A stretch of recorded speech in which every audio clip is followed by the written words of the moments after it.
Takim të ri, nuk mundem me thonë zyrtarisht me konfirmu që ka një takim të ri, nuk ka asë një qëndrim të ri, do me thonë vetëm në ato qëndrime,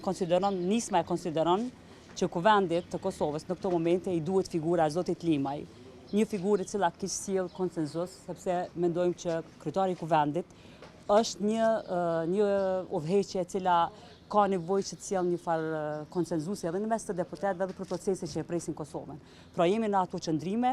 mundem lirisht me thonë që ka bisedime në frymë pozitive, është konstruktivitet nga të dyja palët, mirë por nuk ka një vendimarrje të re. Nuk e besoj që ka pas një takim të ri mbrëm, e kam dëgjuar po ashtu si ju, do të thonë përmes media, po nuk e besoj. Pra mbesim në ato qëndrime dhe konsiderojmë që janë të arsyeshme. Kur mund të konkretizohet kjo dëshira pozitive për bashkëpunimin?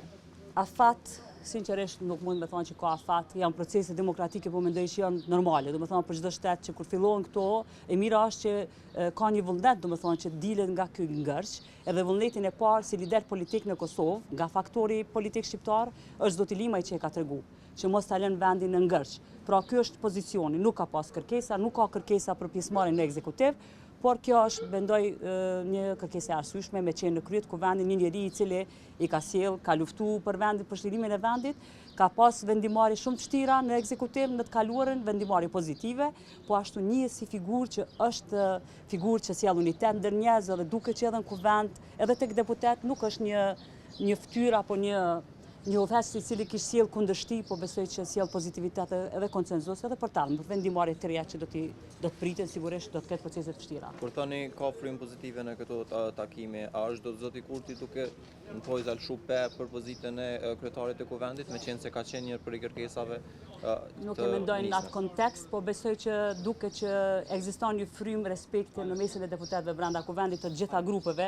gjë që mendoj që kishte rezultuar me pozitivitet, po sigurisht që epilogu do të dihet në talmë dhe nuk mendoj me paragjyku tani. Po s'flas për pozicionin e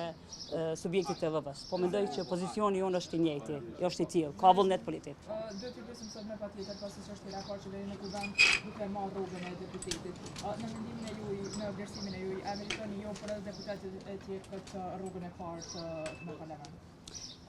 Une nuk isha hi këto a e meritojmë, do me thonë sigurisht që une besoj që në rrethana logjike, normale, askush nga deputet nuk është uni mirë, thjesht nuk din as jam krenare për pozicionin që jemi në këtë moment. Po të shpresojmë që kemi me meritu pagat edhe kontributi jonë ka me tregu që deputeti e meriton këtë ulse. Po deri tani asun nuk mund të them që e ndi një lloj krenarie. Faleminderit.